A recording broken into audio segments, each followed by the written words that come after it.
Hi, I'm David Center, and I was a part of the Tractorcade that drove my tractor from Texas to Washington, D.C. What came out of the Tractorcade, the most important thing to me was family farmers got together, all speaking for family farm agriculture, supporting family farm agriculture.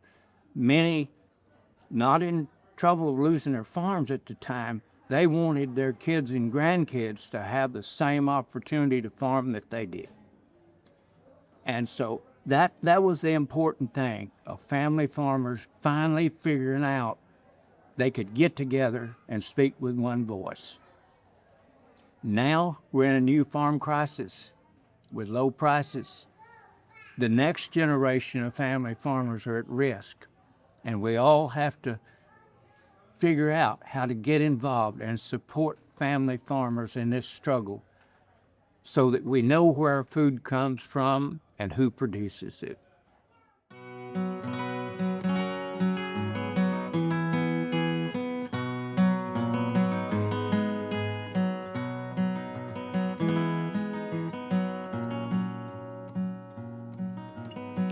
Grandma was born and raised on a farm in Iowa. When I was young, she would pray. Yeah, we're sitting at the home of my good friend Kent Canton. And Kent Canton and myself, Larry Long, we were on a tractorcade together.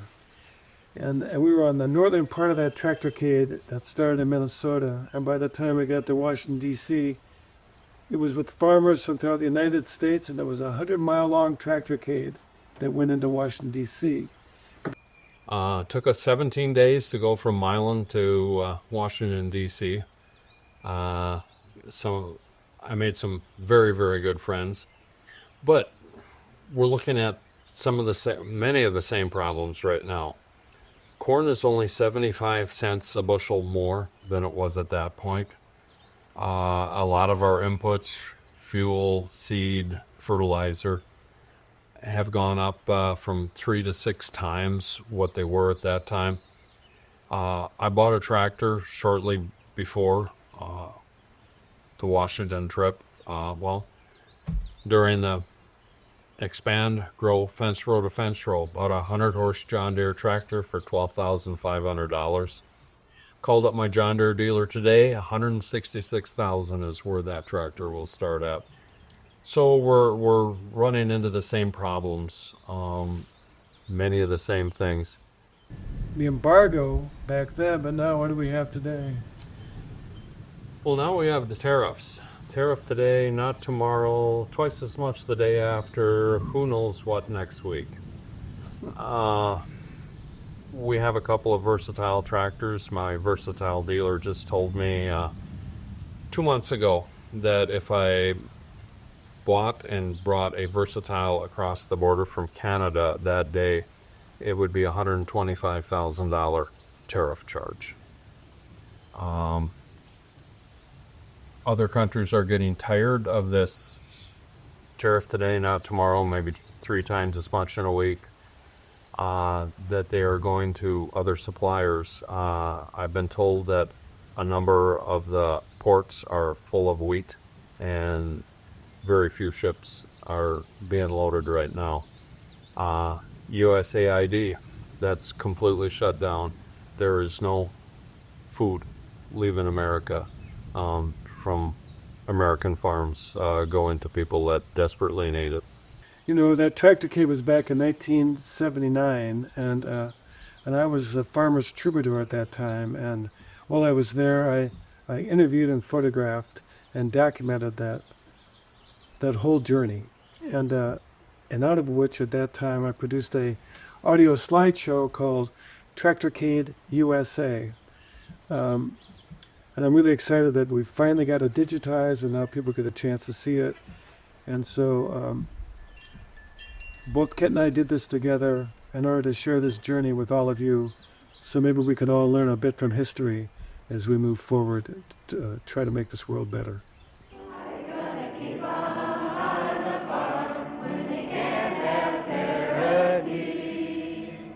Now we sell our cash 'cause we can't buy hay. It's just the time.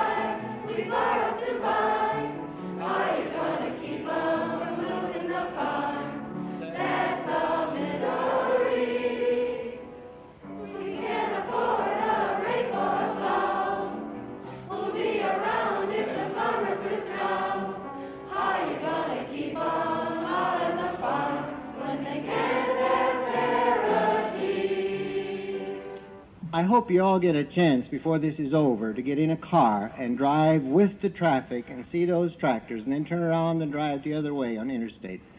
What a sight. Beautiful. Anyone who sees that will never, ever forget it. And anyone in his right mind who doesn't sit back and say, hey, there must be something wrong, or these sensible farmers wouldn't be doing such a crazy thing.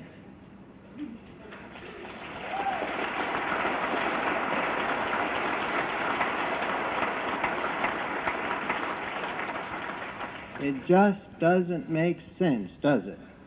When they talk about those big expensive tractors, I like to say, hey, there are a lot of 30-year-old tractors here, and I don't see any 30-year-old trucks out there on the highway.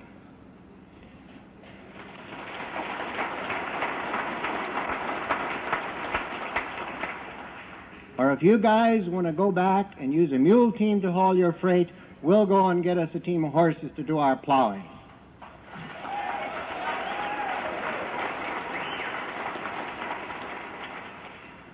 And those 30-year-old tractors, by the way, were new 30 years ago. Think about that. And there were people at that time said, look at those big new tractors. And I, for one, would like to invite Bergeland, who wants to be super efficient, to use that old machinery we're going to leave there to go out and be an efficient farmer and make it.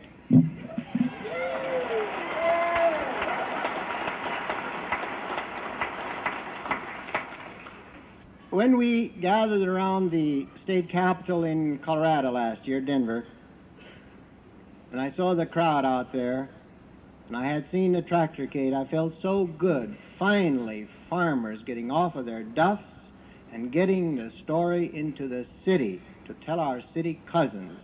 As long as the food's on the grocery shelves, folks, they don't know you exist. And they still don't know. And I don't know how we're going to tell them. Somehow I hope the Lord helps us find the answer. But I remember looking out and seeing that crowd, and I felt so good. Finally, you're not only bitching over your coffee and beer out in the country, you're here in town, where it has to be. The tractor in the city is out of place. The tractor coming down the streets of Columbus today they were out of place. And if people in their right minds don't figure that out, then I don't have much hope for this country. So I'll close with a little story that I used at the beginning when this movement started in Denver. It's about the little Catholic boy that came home from school. He was playing around in the room, and the mother asked him, she said, son, what did you learn in religion today? And he demurred a little and didn't want to, what did you learn? What did sister teach you today? So he says, well, we learned all about Moses leading the people out of the promised land. Well, can you tell me about it? And he was quiet for a while, and then finally he began, he says, yeah. He started leading them across the desert, and they were all in their jeeps heading for the sea, and they looked back and they saw the Egyptians coming in tanks. They got to the seashore, and they got into their amphibious boats, started across. Then the Egyptians came with their dive bombers. Then Moses told them to get out the ack-ack guns, and they shot them all down. And the mother looked at him and she said, Johnny, is that really the way Sister told you the story? And he says, well, no, Mom, no. Mom, the way she told it, you'd never believe.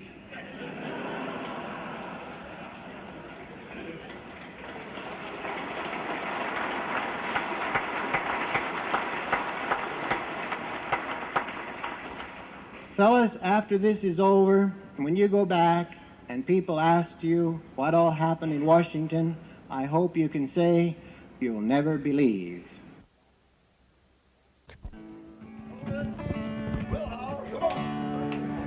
Home, home on the farm, it's the place that I'd rather be, but I'm bound for D.C. to attain parity. the last thing that I ever do. And I see it, and I see him work. I see him riding that tractor across those old highways and fight elements you wouldn't believe. It was 35 below zero when we were stranded in Galesburg. And I saw him go out and fire up those tractors to make sure they'd run. Yeah. I see him sleeping in sleeping bags in a cold old camper. Then they shouldn't have to be doing this. These people who produce the food for this nation, for the world, shouldn't have to be doing what they have to do. Now we came to Washington on a tractors we did fly. Well, we came to Washington where the farming industry, it was about to die. And we told Mr. Berglund, but we're not about to die. Did your income increase this year as a farmer? No, it didn't. No, it didn't increase. It decreased. Just got done doing my income tax and it went down again. In fact, I lost $28,000, and if that's a 48% or 40% increase, I'd like to know how they figure it. And even if it was a 40% increase, 40% of nothing is still nothing. Certainly, sugar production in the last 4 years has been quite a difficult area to be in because of this tremendous drop in price. You talked to the high price. Yes, it went up to 65 cents a pound in 1974, and then since that we've had the lowest prices in history, you might say. We've been selling sugar for as low as 7-8 cents a pound, which is far below cost of production on sugar. Oh, I've been growing them sugar beets. I thought you know, outside of Milan, Minnesota, way down that road. I got the best crop that you ever seen, but I'm still as broke as I can be. I've been doing some hard traveling, Lord. So I'm driving down that interstate. I thought you know, with farmers from across the United States, way down that road. When we get done with DC, we're gonna turn it into AC. I've been doing some hard traveling, Lord. Now if you folks want to clap your hands, just go right ahead. It's kind of cold up here, and I know it's cold out there too. Get them hands a-clapping and body shaking, pretty soon you'll be just a baking now.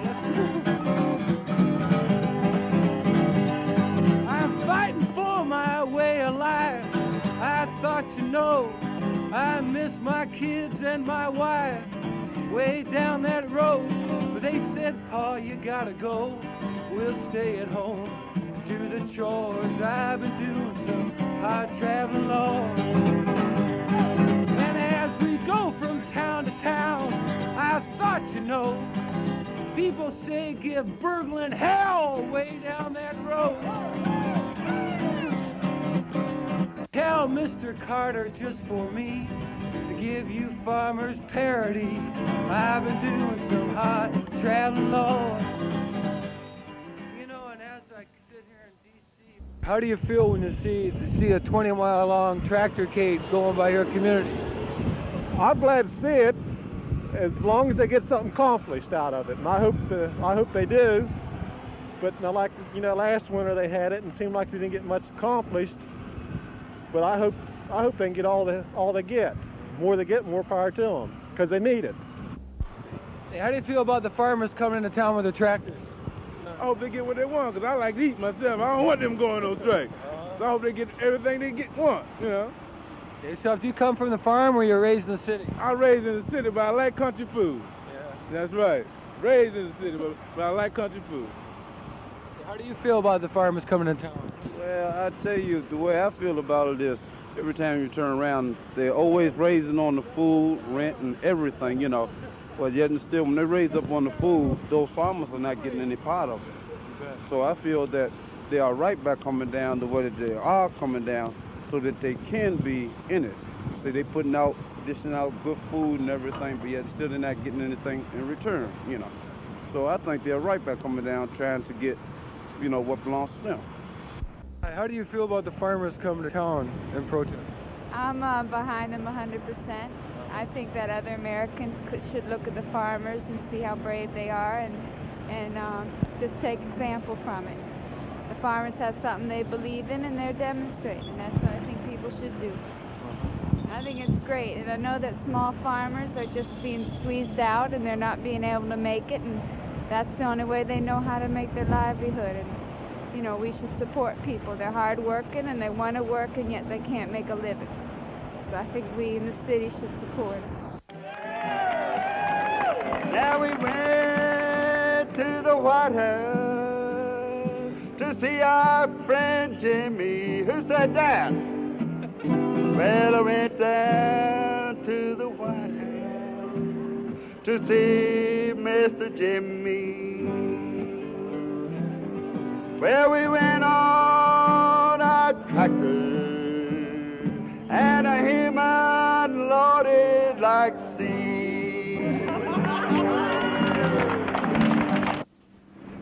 There's no way that this nation can survive with the inflation that we have when one sector is allowed to inflate and the other sector isn't.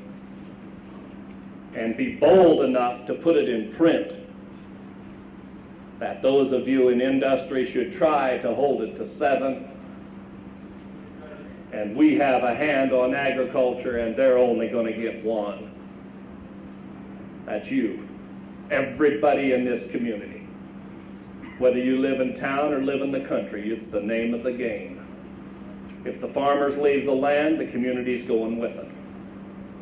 It's very evident in all of these small towns, they're dying right alongside of the road because of the lack of people.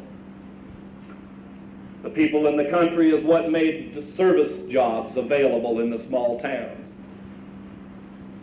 Let's not let them take it all. We can't be fat and unemployed. That's where we're headed. You know, about 20 years ago, I remember when they said that, boy, we in the Midwest were really going to reap the harvest. Industry was moving out. And let's look through it. Why were they moving out? They were moving out because they figured out and found out that there was people out in Nebraska that still worked for $1.50 an hour. That's why they went out there. They didn't go out there because they liked you. They went out there because they knew there was going to be a lot of farm boys that weren't going to be on the land and they could outproduce any type of individual there was. If they put them in a factory and pay them $1.50 an hour, they'd get filthy, stinking rich. Anytime a union come in to check on it, to vote on it, they tell the people that, look, if you vote this in, we'll close the door. And so they didn't.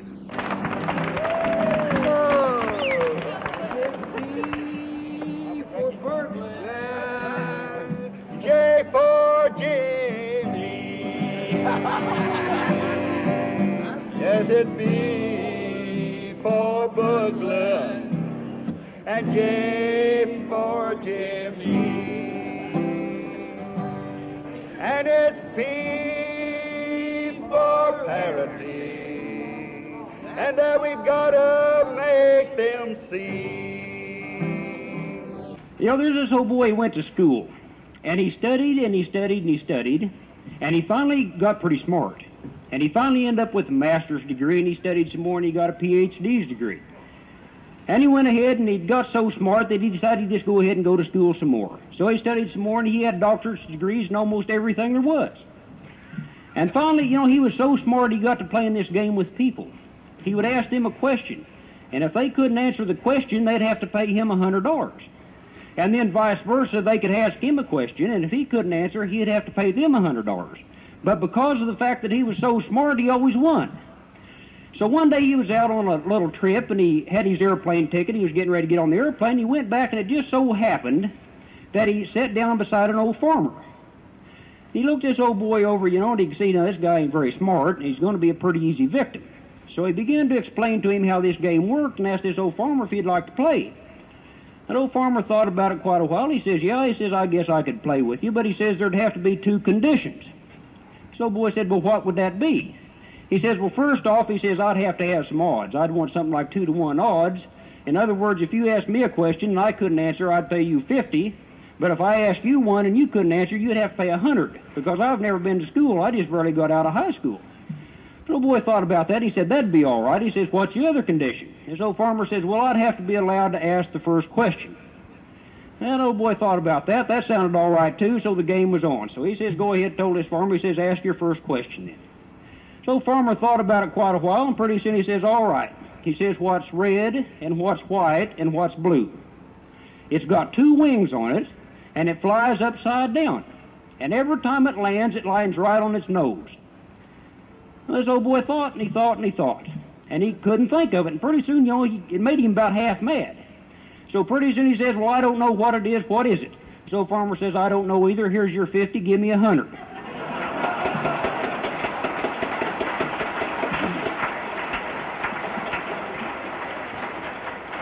You know, like I say a lot of times, I think there's a good moral in that story. And the moral of that story is that right now in this country, we've got the people running this country in Washington that's been to school, they've studied all the books, and they've got all the doctorate degrees. And if we don't get just a little bit of common sense back into this government, this country's in trouble. And that's one thing.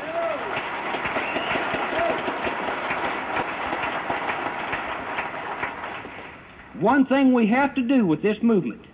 We have to get the control of this government back into the hands of the people with just a little bit of common sense left in it. And if we don't do that, we're in real trouble. So let's all go to work on it, and let's go up there with dedication, and let's tell them people what they're going to have to do. Because if we don't tell them, they're not going to do anything. And the fact is, and the body of evidence is overwhelming, that the family farm system in this country is in serious trouble. Good-sized, efficient producers going out of business by the tens of thousands all across this country. And the body of evidence is also pretty substantial, that the finances provided through public institutions help the big farmers get bigger rather than the little young ones get started. And the research and extension services more often than not help the large-scale mechanized corporate operation rather than devote their work to the small-scale energy-efficient technologies that would be more appropriate for family farming. And the tax policies help the investor and the big corporation rather than the bona fide farmer who's trying to make the farming operation a livelihood and a way of life in addition to an occupation. And I could go on and talk about the marketing policies and the trade policies and all the rest to show how they contribute to the demise of the family farm system in this country. But because of the presence of the American farmers here in Washington, from Minnesota and from all across this country, not only this year, but last year, as a result of your presence here in Washington, key members of the House and the Senate Committees on Agriculture are meeting, and for the first time in generations, they're asking one another, what are we going to do about this very serious problem? For the first time in my memory, they're willing to acknowledge the fact that there is a problem and that the United States Congress, the representatives of the people, ought to be responding and doing something about it. So I don't care what anyone tells you about how effective your presence here in Washington.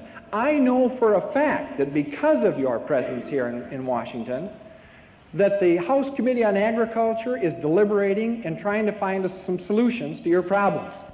And I know for a fact that because of your presence in Washington, the Senate Committee is trying to do the same thing, and people in the USDA and in the White House, for the first time, are recognizing the problem, they're struggling with it, and they're trying to come up with some answers and some solutions. And without your presence here, that wouldn't be possible. So I just want to say thank you to all of you for what you're doing. I've been talking to them politicians, I thought you know. Been talking to them lying senators way down the road. Said I'm tired of all your lies, bribes, and corporate ties. I've been doing some high traveling alone. I've been fighting for my way of life. I thought you know. Miss my kids and my wife way down the road. But they said, Paul, you gotta go. We'll stay at home and do the chores. I've been doing some hard traveling alone.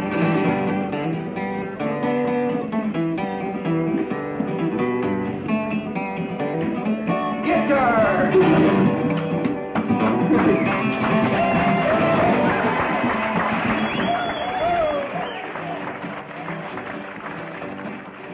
I've been driving down that interstate. I thought you know, farmers are coming from all across the United States down that road. When we get done with D.C., we're going to turn it into A.C. I've been doing and as we go from town to town, I thought you know, people say just give them hell way down the road. Tell that Jimmy for me to give them farmers parity. I've been doing some hard traveling on. Oh, I've been doing some hard traveling. I thought you know, I've been doing some rock blood. They save the family farm. Give a prayer tonight for the farmer. Give a word of thanks for their labor. And yesterday I read the news about a family farmer who was told that he might lose the title to his land. But just like this story told, neighbors came to his home and stopped it from being sold with a penny sale. Give a prayer tonight for the farmer. Give a word of thanks for their labor.